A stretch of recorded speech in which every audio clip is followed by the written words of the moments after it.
TinkerCAD tips, welcome back. Hey, in one of my prior tutorials, I showed everybody how to make knurled knobs using an SVG and the SVG Helix shape generator. Well, in this tutorial, I'm going to show you an even easier way of making these using this right over here, Extrude Sketch. So here's a couple of examples I made. Large and small. This one's got sort of a triangular inset into it. This one over here, let's back out. There we go. This one's got sort of a square knurling in it. So let me show you how I made these. Let's back out here. Let's take all of this, slide it off to the side here. All right, let's zoom in here and let's just start with the cylinder. I'm going to put that about in the middle there.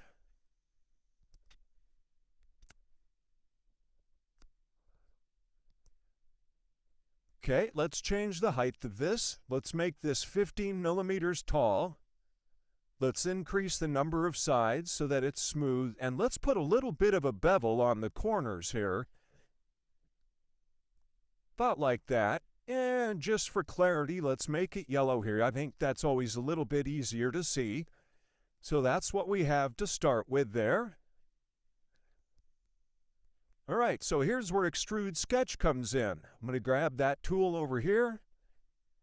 I'm going to drop it down onto the work plane right in the middle there. There we go. And I'm going to start by simply drawing a triangle. Now note my snap grid's at 1 millimeter. So I'm going to drop one here. I'm going to come over here, 2 millimeters this way, and 1 millimeter back again. So there's my triangle. See that? All right, now what I'm going to do is I'm going to change the snap grid here to 0.1. And right here you can see the bevel that we have on that cylinder. So I'm going to move this up into the bevel about halfway. Okay, I'm going to come down here.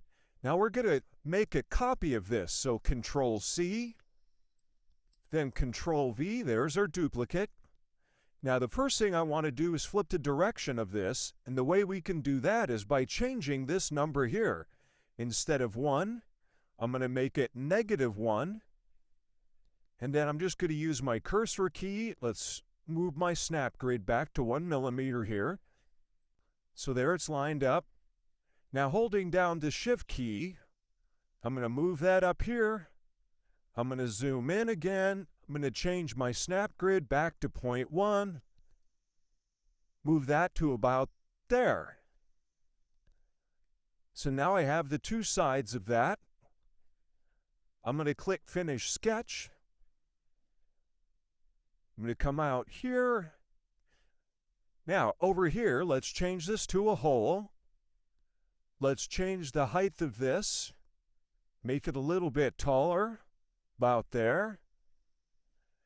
And before we get any further, let's make sure that these are perfectly aligned. I'm going to hold down Shift. Now I'm going to Shift select that cylinder. L on the keyboard for alignment. Going to align that direction. Okay, that's all aligned. I'm going to click on my sketch again. Now down here under twist mode, I'm going to say smooth. And under twist, I'm going to try to set this. Sometimes it's a little hard for Mozilla here. I'm going to make this 180. So you see now we have a twist on that. Okay, you can see where that's cutting in just a little bit. All right, now we're going to do a little wave duplication while I still have that sketch selected. Control D to duplicate. I'm going to click on the rotation here, and I'm going to do 45 degrees. And without selecting away, I'm going to hit Control D, Control D. There, now we're all the way around. Okay. Now what I'm going to do is I need the inverse of all of this. So I'm going to lasso select all of this. I'm going to Shift deselect the cylinder. While I have the sketches selected, Control D to duplicate. M on the keyboard to mirror. I'm going to go that way. Okay, now I'm going to select all of it again. I'm going to deselect the cylinder once more. And I'm going to bring this down. Now you can change the angle of this to whatever you want by changing the height of this. I'm going to bring that down to about there. There we go. Zoom out a little bit. Okay, now I'm going to select all of that, and I'm going to click on Union Group or Control G on the keyboard.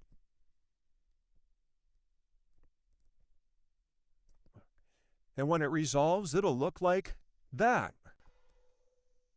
Now we can do the same thing with other shapes. Let's go ahead and move this off over here. Let's bring out that cylinder again. Let's change that to 15. Oops, right there, 15. Let's make it yellow. There we go. Let's change the number of sides. Give it a little bit of a bevel here. A little bit more. Okay, let's bring out our sketch tool. Let's do a square inset this time. Same sort of a thing. Just going to do 1 millimeter here. I'm going to change my snap grid. 1 millimeter. We go here, here, here, here, here.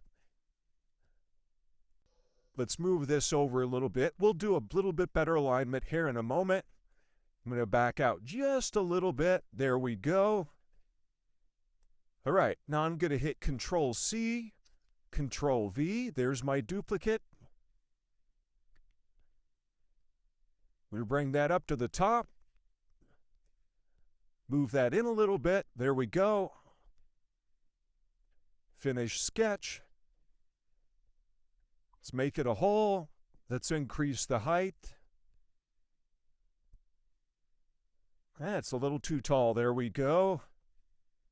While we have it here, let's do a quick alignment. Got them both selected. Do an L. Okay, they're all aligned. Back to the sketch. Let's do our twist here. Set it to smooth. 180 degrees. There we go. And Control D. Gonna rotate it 45 degrees. Hit Control D a couple of times. I'm gonna select all of that, deselect the cylinder, duplicate that, M to mirror, switch it in that direction, select all of it, deselect the cylinder, drag that down a little bit. There we go. Select all of it and group. Give it a moment to resolve, and then it looks like that. Little bit different way of doing knurled knobs or knurled cylinders. You can use this technique on any number of things. So there's another quick way of doing it, using Extrude Sketch. All right, hope everyone enjoyed this tutorial. Drop me some comments. You can always DM me if you have other questions. And as always, like, follow, and repost. Happy tinkering, and we will see you on the next one.